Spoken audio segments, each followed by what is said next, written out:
Bismillahirrahmanirrahim. Assalamu alaikum viewers. This lecture is about the study of public finance. So here first of all we will define the term public finance and then we will explain that how the term public finance is different from private finance.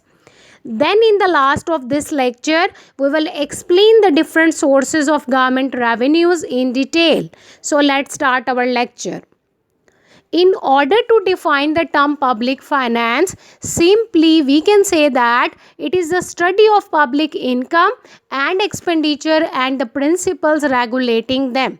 यानी public finance जो study है वो public income और public expenditure से related study करता है, इसको investigation करता है और इसके अलावा वो फैक्टर जो है उनको डिस्कस करता है जो गवर्नमेंट की इनकम या एक्सपेंडिचर को अफेक्ट कर सकते हैं या इनका सोर्स बनते हैं. In the word of Adam Smith, we can define the term public finance as the investigation into the nature and principles of state expenditure and state revenues is called public finance. यानी public finance जो है Adam Smith के words में represent कर रहा है state expenditure, state revenue से related उसकी nature को investigate करने को और उनके principles को investigate को represent कर रहा है. Here the nature of public expenditure is more important than the public income because it influences the social welfare directly.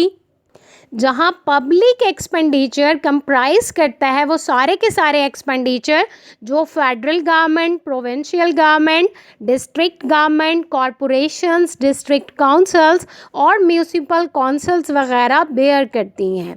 जबकि public revenues comes from the following three sources.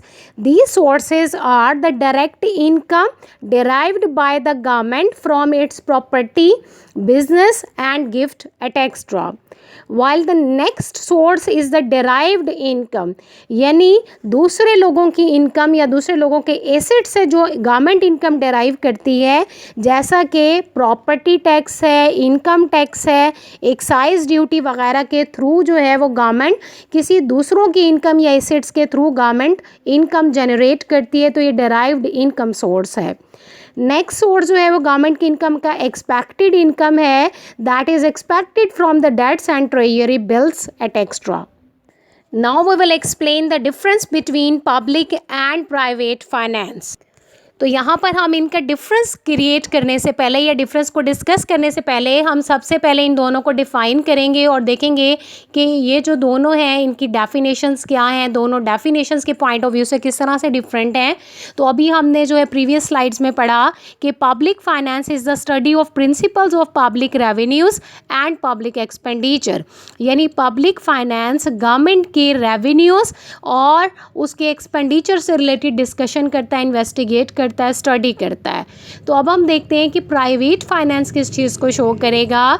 तो private finance को हम ऐसे define कर सकते हैं, the study of the nature and principles income and expenditure of private individual is called private finance. यानी private finance private individual की income और एक्सपेंडिचर से रिलेटेड स्टडी करता है, इन्वेस्टिगेट करता है. जबकि पब्लिक फाइनेंस जो है पब्लिक इनकम या गवर्नमेंट की इनकम और रेवेन्यू से रिलेटेड डिस्कस करता है. If compared, then public and private finance have some similarities, but they also differ on various accounts. Now we will explain first the similarities that lie between public and private finance, and then we will move further and explain the dissimilarities between public and private finance. यहाँ हम वो similarities discuss कर रहे हैं जो public और private finance में common है. तो फर्स्ट यहाँ पे हमारे पास है इकोनॉमिक बिहेवियर. यानी इकोनॉमिक बिहेवियर पब्लिक और प्राइवेट फाइनेंस में सेम है. तो हम सबसे पहले देख लेते हैं कि इकोनॉमिक बिहेवियर किस चीज़ को रिप्रेजेंट कर रहा है. इकोनॉमिक बिहेवियर ये शो करता है there is a scarcity of resources. It means that both individual as well as government in relation to needs resources are scarce and both are faced with the problem of scarcity. यानी government और private individuals दोनों scarcity of resources को face कर रहे हैं, जहां पर private individuals अपनी यूटिलिटी को मैक्सिमाइज करना चाहते हैं विद द गिवन इनकम, और इसी तरह से गवर्नमेंट भी जो है वो सोशल वेलफेयर को मैक्सिमाइज करना चाहती है with their limited budget. So both public और प्राइवेट फाइनेंस में क्या है, एक चीज़ कॉमन है, वो क्या है, इकोनॉमिक बिहेवियर है. दोनों जो हैं वो स्केर्सिटी ऑफ रिसोर्सेज को फेस कर रहे हैं. नेक्स्ट इनमें कॉमन चीज़ है वो है dates.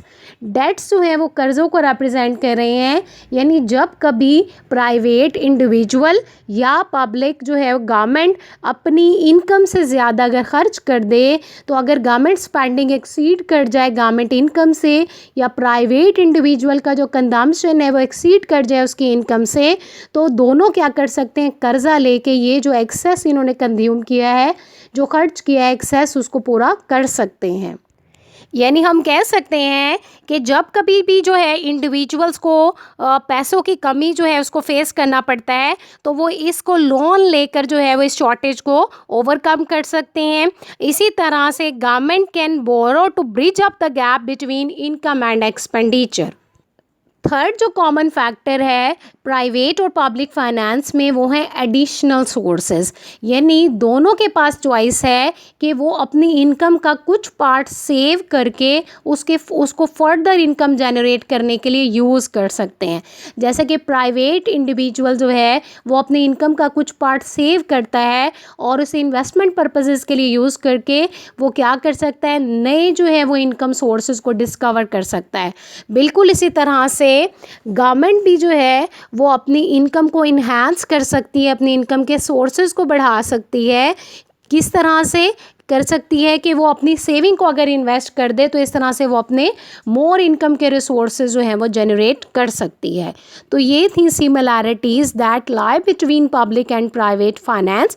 Now we will explain the dissimilarities between public and private finance. तो यहाँ पर फर्स्ट डिससिमिलैरिटी जो है वो पब्लिक फाइनेंस और प्राइवेट फाइनेंस के दरमियान जो मौजूद है वो है adjustment of income and expenditure. तो यहाँ पे एक इंडिविजुअल जो है वो हमेशा कोशिश करता है कि उसके एक्सपेंडिचर उसकी इनकम के बराबर रहें, लेकिन the inverse is true in case of public finance, क्योंकि बजट जो है गवर्नमेंट बनाते वक्त सबसे पहले जो है वो एक्सपेक्टेड एक्सपेंडिचर के ऊपर वर्कआउट करती है. Then the government would find out the ways to collect the means और the resources through taxes. Thus, the government adjusts its income to its expenditure. Next similarity जो है वो पब्लिक और private finance में budget period से related है कि government हमेशा अपना बजट एक साल के लिए बनाती है. वो अपने एक्सपेंडिचर और इनकम का जो अकाउंट है वो एक साल के लिए तैयार करती है, जबकि इंडिविजुअल का जो बजट पीरियड है वो डिफरेंट है, वो वेरी करता है फ्रॉम इंडिविजुअल टू इंडिविजुअल. ये डिपेंड करता है gap falling between two income period. यानी आज अगर इनकम मिली है तो दूसरी इनकम कब मिलेगी, इंडिविजुअल का बजट इस चीज़ पर डिपेंड करता है. कुछ जो है वेज अर्नर्स डेली वेजेस पे काम करते हैं तो वो डेली का डेली अपना बजट बनाते हैं. कुछ को जो है वो आफ्टर 15 डेज़ जो है वो इनकम मिलती है तो वो 15 डेज़ के लिए अपना बजट प्रिपेयर करते हैं.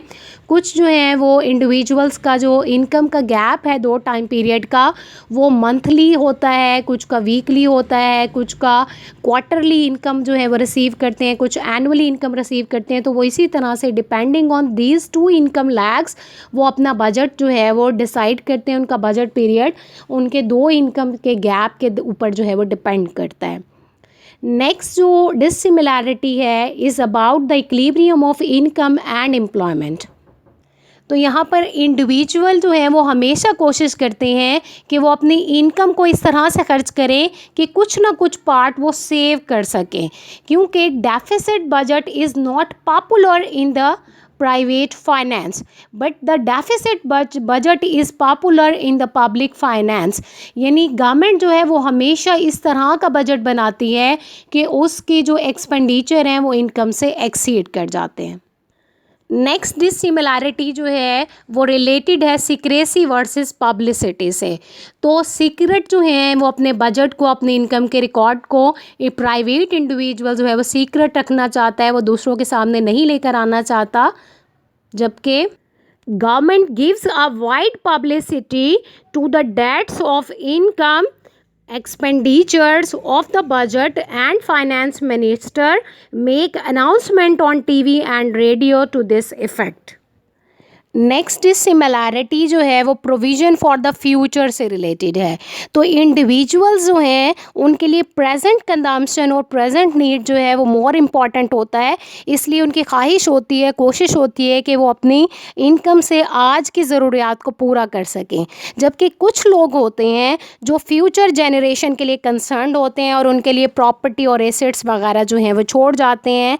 लेकिन on the other hand government plans for 50 or 100 years ahead and spend enormously in this regard. यानी गवर्नमेंट जो होती है उसका मेन कंसर्न फ्यूचर होता है, करंट टाइम पीरियड में चेंजिंग्स दिखाना उससे उसका कोई कंसर्न नहीं होता. नेक्स्ट डिसिमिलैरिटी में जो चेंजिंग से रिलेटेड है, तो बहुत बड़ी बड़ी चेंजिंग्स प्राइवेट इनकम और एक्सपेंडिचर में पॉसिबल नहीं है due to the limited scope. लेकिन गवर्नमेंट जो है बहुत बड़े बड़े चेंजिंग्स दिखा सकती है, अपनी इनकम को चेंज कर सकती है, टैक्सेस में चेंज लेकर आ सकती है, इनकम बढ़ा सकती है बाय इम्पोजिंग न्यू टैक्सेस और बाय एक्सटेंसिव बोरिंग. और इसी तरह से गवर्नमेंट जो है ड्यूरिंग वॉर और अदर एमरजेंसीज़ की सूरत में अपने गवर्नमेंट स्पेंडिंग को कम भी कर सकती है. जैसा कि गवर्नमेंट ड्यूरिंग वार और एमरजेंसीज़ में जो अपने डेवलपमेंटल एक्सपेंडिचर स्कीम्स चल रही होती हैं उसको क्या करती है, सिग्निफिकेंटली जो है वो कम कर देती है. तो इससे गवर्नमेंट के स्पेंडिंग्स जो हैं वो कम हो जाती हैं. नेक्स्ट जो डिसिमिलैरिटी है वो रिलेटेड है इंटरनल बोरिंग से. तो इंटरनल बोरिंग को पहले समझ लेते हैं कि इंटरनल बोरिंग मीन कि अपने आप से ही कर्ज़ा लेना. तो internal boring is not possible on the part of private finance, क्योंकि इंडिविजुअल जो है वो हमेशा कर्ज़ा लेता है अपने दोस्त से या बैंक से या किसी रिश्तेदार से, लेकिन वो ख़ुद से कर्ज़ा नहीं ले सकता. जबकि गवर्नमेंट जो है can borrow from within the country as well as from foreign country. So both internal and external borrowing are possible on the part of public finance, but only external borrowing is possible on the part of private finance.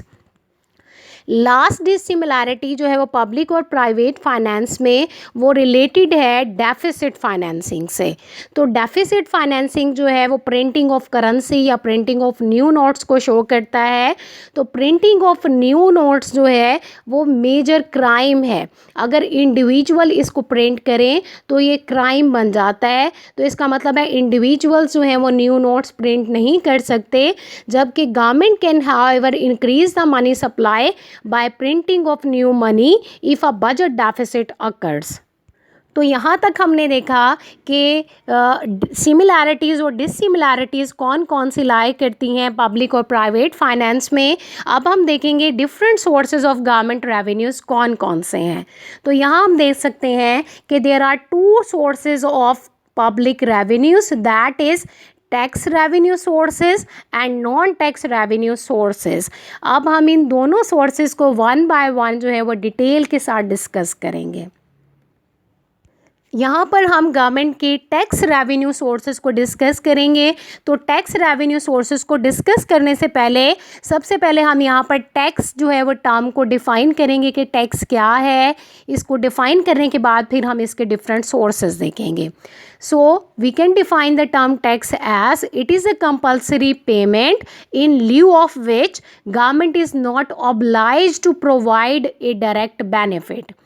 यानी इसको explain करें हम तो हम कह सकते हैं tax जो है वो एक ऐसी लाजमी अदायगी है जिसके बदले में हम गवर्नमेंट से किसी भी डायरेक्ट बेनिफिट या कोई भी जो है वो डिमांड नहीं कर सकते किसी चीज़ के बारे में।